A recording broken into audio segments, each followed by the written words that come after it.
Well, Joe Biden is telling us all that schools should stay open. The CDC says that schools should stay open.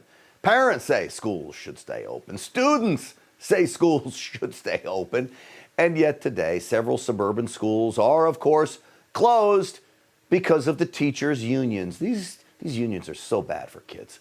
School districts in and around Detroit, Atlanta, New York, New Jersey, Chicago, and Milwaukee are shuttered yet again in the name of Omicron, an action that even the White House claims is unnecessary. The president wants schools to be open.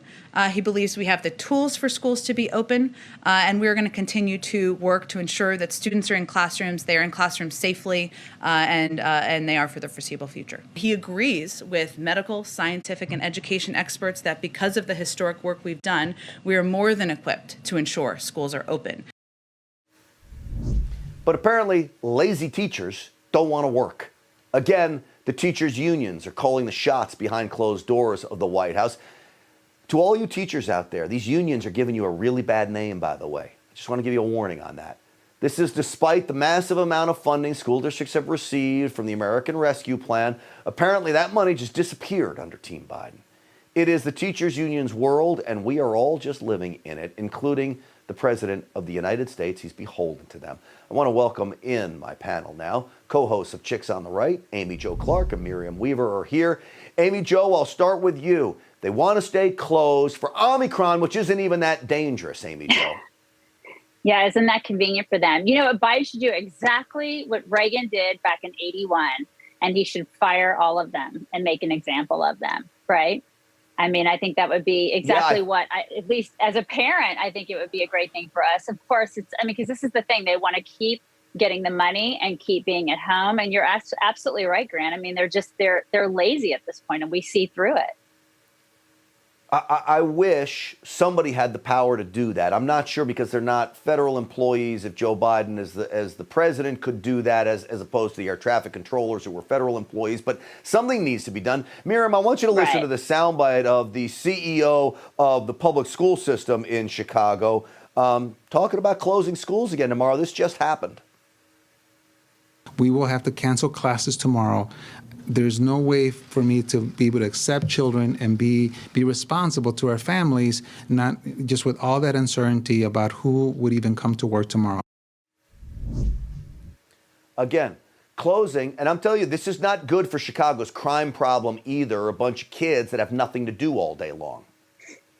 Well, but this is what Biden gets, right? So if he's pushing this culture of fear and panic and pushing these useless mandates and creating all of this chaos, and then turns around and says, oh, well, absolutely, the teachers should be in the classrooms full time and everybody should be in school. It's constant mixed messaging from this administration, constant. And so there's naturally going to be people in this union and all these teachers who are like, oh, no, I can't be in the classroom. It's too scary.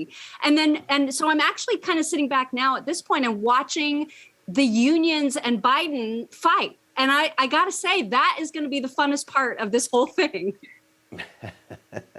Yeah. Unfortunately, the parents in Chicago aren't having too much fun when their kids are home all day long. I know. And it's not that school district either. Amy Jo, I want to play this soundbite that aired on CNN. This is, again, vilifying the unvaxxed. You constantly hear Joe Biden saying this is a pandemic of the unvaxxed. That's false. Take a listen to this.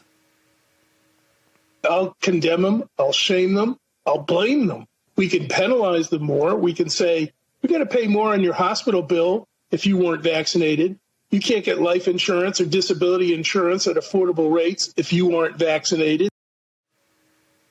So punish the unvaxxed more, Amy Jo. I'll tell you this. I ran some numbers. In Los Angeles alone, 63% of all the new COVID cases were among the vaxxed. So I'm not sure how this is a pandemic of the unvaxxed, Amy Jo.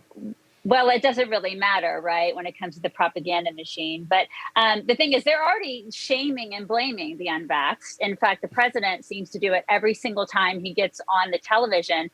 But I was told by the president that he was going to shut down this virus. In fact, he's told us this numerous times over the past year. So they should be blaming him, right? At this point, a lot of these talking heads should be going back to him and saying, why haven't you shut this down? And the vaxxed and the unvaxxed shouldn't even have anything to do with this at this point. It should be him, right? Yeah. Yep, exactly. But of course, he's never going to get any criticism from those on the left. He will from us, though, No. which is why I have you on. Amy Jo Clark, Miriam Weaver, thank you both for coming on the program. Always great to see the chicks on the right. Thank you. Thank you. All right.